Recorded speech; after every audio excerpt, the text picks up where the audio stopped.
ओम नमो भगवते वासुदेवाय नमः। संक्षिप्त महाभारत कथा आदि पर्व के अंतर्गत भाग 33। आज की कथा में द्रौपदी के स्वयंवर का समाचार तथा धृष्टद्युम्न और द्रौपदी की जन्म कथा। जन्मेजय ने पूछा, भगवान, बकासुर को मारने के बाद पांडवों ने क्या किया? कृपया वर्णन कीजिए। वैशंपायन जी ने कहा, जन्मेजय, बकासुर को मारने के पश्चात पांडव वेद अध्ययन करते हुए उसी ब्राह्मण के घर में निवास करने लगे। कुछ दिनों के बाद उसके यहाँ एक सादाचारी ब्राह्मण आया। बड़े आदर सत्कार से उसे स्थान दिया गया। कुंती और पांचों पांडव भी उसकी सेवा सत्कार में लगे थे। ब्राह्मण ने कथा प्रसंग में देश, तीर्थ, नदी, नद और राजाओं का वर्णन करते करते द्रुपद की कथा छेड़ दी तथा द्रौपदी के स्वयंवर की बात भी कही।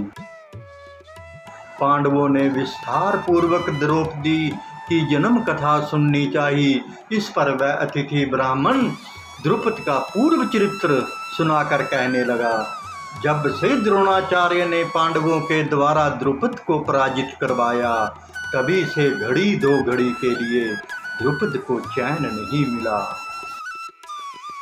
वे चिंतित रहने के कारण दुर्लभ पड़ गए और द्रोणाचार्य से बदला लेने के लिए कर्म सिद्ध ब्राह्मणों की खोज में एक आश्रम से दूसरे आश्रम पर घूमने लगे।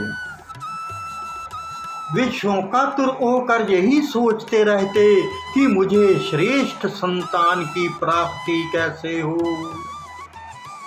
किंतु किसी भी प्रकार द्रोणाचार्य के प्रभाव, विनय, शिक्षा और चरित्र को नीचा दिखाने में वह समर्थ न हुए। राजा द्रुपद गंगा तट पर घूमते घूमते कलमाशी नगरी के पास एक ब्राह्मण बस्ती में गए। उस बस्ती में ऐसा कोई नहीं था जो ब्रह्मचार्य का विधिवत पालन करने वाला अथवा स्नातक ना हो। उसमें कश्यप गोत्र के दो ब्राह्मण बड़े ही शांत, तपस्वी और स्वाध्यायशील थे। उनके नाम थे याज और उपयाज।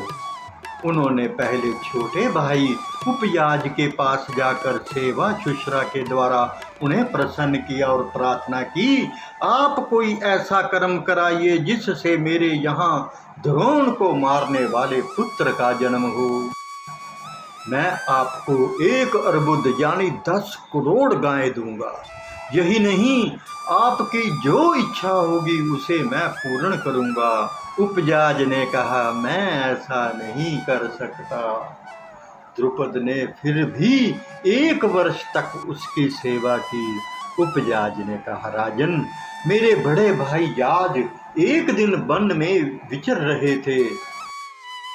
उन्होंने एक ऐसी जमीन पर गिरे हुए फल को उठा लिया जिसकी शुद्धि अशुद्धि के संबंध में कुछ पता नहीं था। मैंने उनका यह काम देख लिया और सोचा कि वह किसी वस्तु के ग्रहण में शुद्धि अशुद्धि का विचार नहीं करते। तुम उनके पास जाओ, वे तुम्हारा यज्ञ करा देंगे।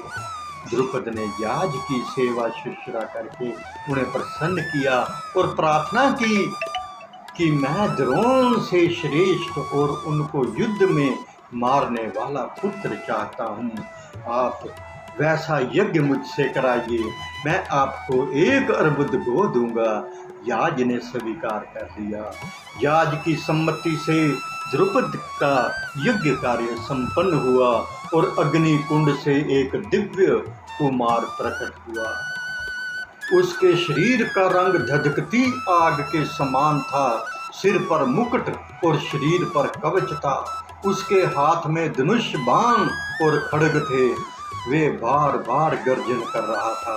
अग्नि कुंड से निकलते ही वह दिव्य कुमार रथ पर सवार होकर इधर उधर विचरने लगा। सभी पंचालवासी हर्षित होकर साधु साधु का अद्घोष करने लगे। इसी समय आकाशवाणी हुई, इस पुत्र के जन्म से द्रुपद का सारा शोक मिट जाएगा। ये कुमार द्रोण को मारने के लिए ही पैदा हुआ है। उसी वेदी से कुमारी पंचाली का भी जन्म हुआ। वह सर्वांग सुंदरी, कमल के समान विशाल नेत्रों वाली और श्याम वर्ण की थी।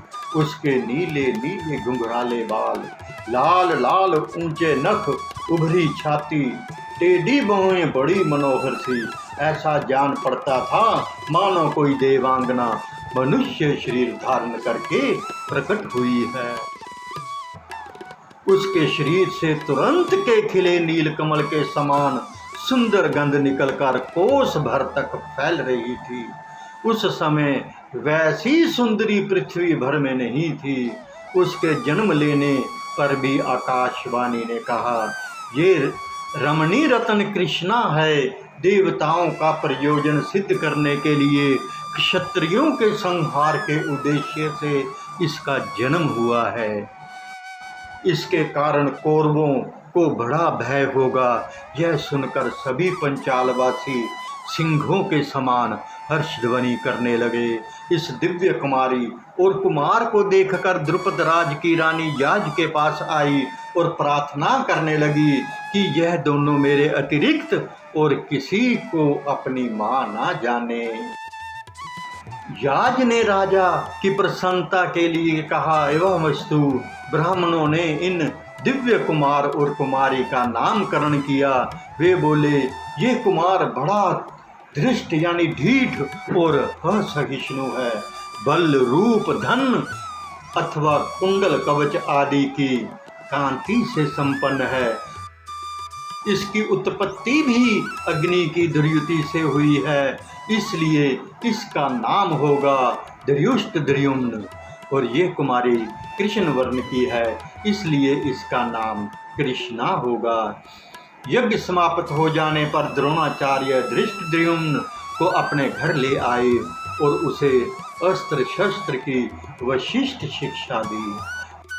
परम बुद्धिमान द्रोणाचार्य ये जानते थे कि प्रबंध अनुसार जो कुछ होना है वह होकर ही रहेगा, इसलिए उन्होंने अपनी कीर्ति के अनुरूप उस शत्रु को भी अस्त्र शिक्षा दी जिसके हाथों उनका मरना निश्चित था। ओम नमो भगवते वासुदेवाय नमः। एक बार पुनः विनम्र निवेदन है कि संपूर्ण महाभारत की रोचक एवं ज्ञानवर्धक कथाओं का आनंद लेने के लिए हमारे YouTube चैनल कान्हा सेवा के साथ जुड़ें तथा कथाओं को शेयर करके अपने मित्रों संबंधियों को भी लाभान्वित करें। हरे कृष्ण कृष्ण कृष्ण हरे हरे, हरे राम राम राम हरे हरे। जय श्री कृष्ण।